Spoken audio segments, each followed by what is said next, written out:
गासिखौबो आखाइ फज'नानै आर'ज गाबनाय गुरिखौनो थाबाय संसाराव गेजेर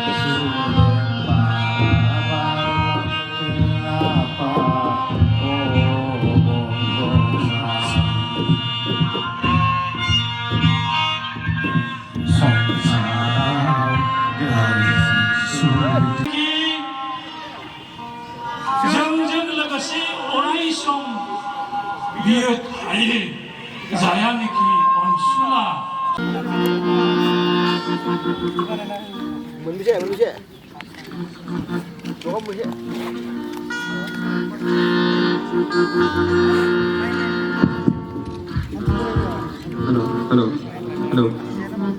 हेलो म्यूजिक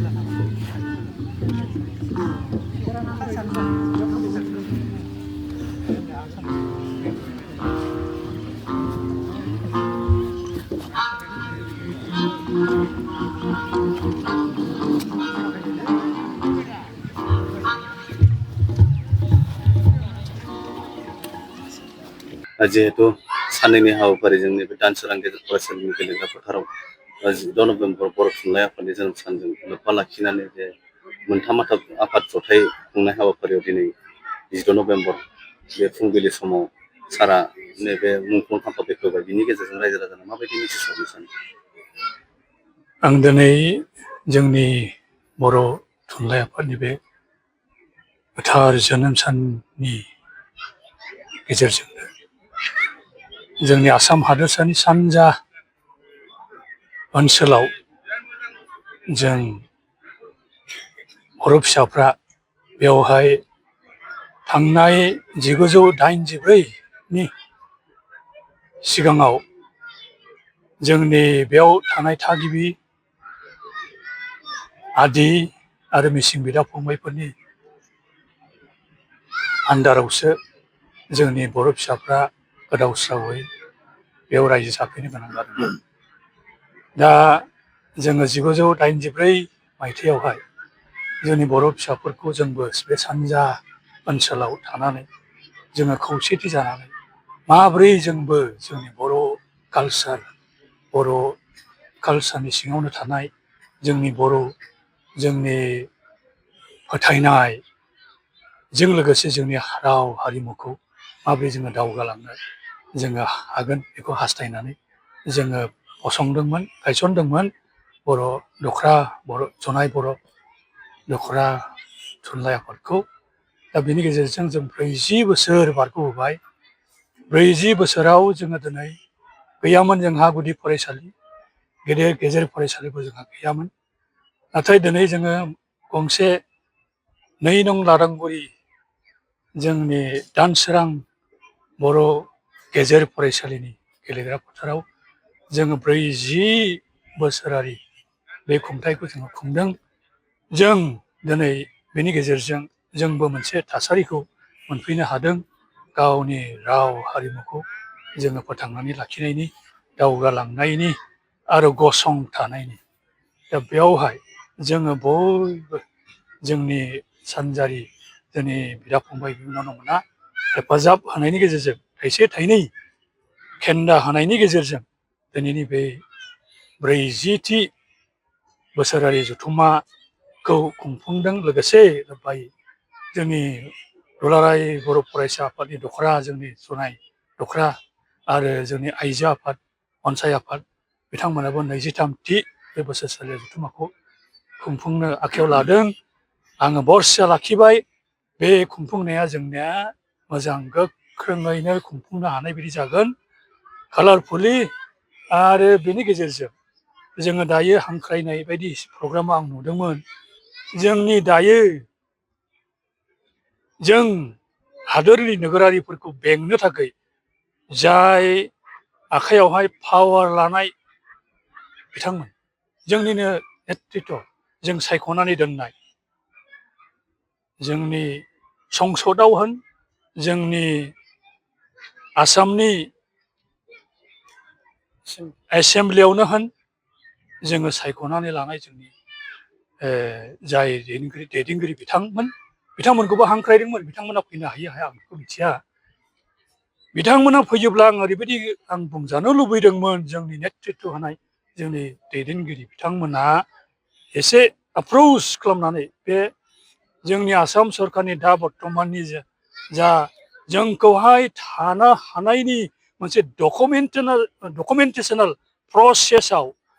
जों गसंथानाय हाफोरखौबो मोनसे डकुमेन्टेसनाव लांनायनि दा बेयावहाय जों दासिमहालागैबो जोङो अनसायजायाखै होननानै बुंनो हायो आरो गनायजायाखै होननानै बुंनो हायो जोङो डकुमेन्ट आखाइयाव गैया जोंहा दासिमहालागै दा बेनिखायनो बे प्रसेसआवबो जाहाथे जोङो बावैसोनि उनावनो फैनानै जोंबो जे मोन्थायखौ जों मोननो हागोन बे भरसाखौ आं खालामो आरो बिनि थाखाय जोंनि साफ्रोम नेतृत्व होनाय दैदेनगिरि बिथांमोना हय थुनलाइयानो हक आबसुआनो हक जोंनि आइजो आफादानो हक आरो ओनसोलफ्राव थानाय जिखुनु नेतृत्व होनाय दैदेनगिरि बिथांमोना जे गावनि मोनसे माबा सोरजिगिरिया होनाय गियाननि बोलोजों जोंनि बड'फा उपेन्द्रनाथ ब्रह्मआ जोंनो बिथोनखौ होदों जे खौसेथियै अनलायनायनि गेजेरजों जोंनि गोरोन्थिफोरखौ बोस्रांनायनि गेजेरजों खौसेथिनि बोलोजों जोङो आगान सुरनांगौ आं बेखौनो बुंनो लुबैयो गोजोन्थोंसै साराबो एसे बुंखानो दाहाय गेवलांनि आलासिजों लागोन दा साराबो एसे बुंगोन साननै जिहेथु हाबाफारि लाबाय मैया थान्दै मेल जाबाय मा मा थांखि लाखो खाथियाव थाना गोदान लादों गोदान गिबियावनो नोंथांमोननि बे बड'लेण्ड मुभमेन्टनि चेनेलखौ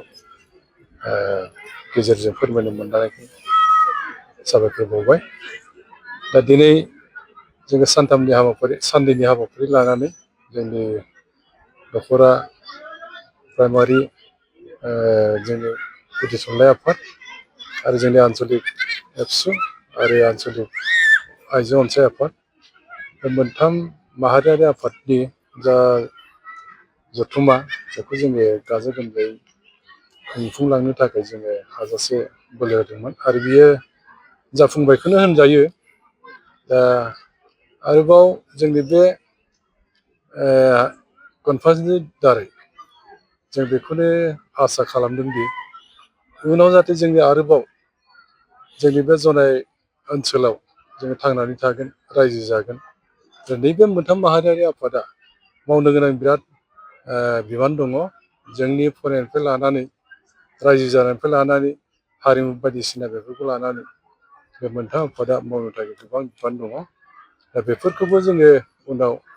जायफोर बिबान मोनबाय जोंनिया मैया डेलिगेटआव जोंनि जनाय गुदि प्राइमारि कमिटिया आफादखौ सेफायनाय जाबाय दा गोदान आफाद दाफिननाय जाबाय दा बिथांमोना आरोबाव जाहाथे जोंनि थाबोनाय मावनो जा आद्रा दङ बेफोर बिथांमोना मावलांगोन आरो जोङो थांखि लादों दि जोंनि आरोबाव मावनो थानाय खामानिफोरखौ जथायै आन्चलिक कमिटि एबसु आरो आबोब आरो जोंनि प्राइमारि गुदि बर' साहित्य सभा मोनथामैनो जोङो ज'यै मावलांगोन होननानै जों बेखौ डिसिसनखौ लानाय जादों आरो उननि हाबाफारियाव जा बिबानगिरिफोर मोनबाय बिथांखौबो आङो आसा थिदों जाहाथे बिथांमोनाबो आफादनि जानानै जयै मावनानै आफादनि थाखाय खामानि मावलांगोन होननानै आङो आसा खालामो जिहेतु दिनै गेवलांनि आलासि सोरखौ हांख्रायनाय जादों जोङो बे गेवलां मेलाव हांख्रायदों गोबांखौनो जोङो जोंनि मानिनां जोंनि MP प्रधान बरुवा बिथांखौ हांख्रायदोंमोन आरो लोगोसे जोंनि समस्तिनि बिजाथि MLA गुबुन पेगु बिथांखौबो हांख्रायदों आरो लोगोसे आरो गोबां बेबादिनो UPPOनि मनरन्जन बसुमतारी प्रेसिडेन्ट बिथांखौ हांख्रायदों आरो लोगोसे जोंनि बे जोंनि BKWCनि चिफ मेनेजार बसुमतारी बिथांखौ जों हांख्रायदों दा बिथांमोनखौ जोङो फैगोन होननानै आसा थिदों आरो जोंथ' गासैखौबो हांख्रायजोब्बाय आरो बेजों लोगोसे गोबांथार दंबावो आलासिफोर बिथांमोना जाहाथे फैनानै जोंनि माखासे बाथ्राफोरखौ जाहाथे जोङो बिथांनिफ्राय मिथिनो मोनो आरो जोंनि हारि थांनानै थानाय बेलायाव बिथांमोना जाहाथे एसे बाथ्राफोर बुंनानै एबा बायदिसिना एडभाइसफोर बुंनानै जोंखौ मदद खालामो बेफोरखौ जोङो आसा खालामदों।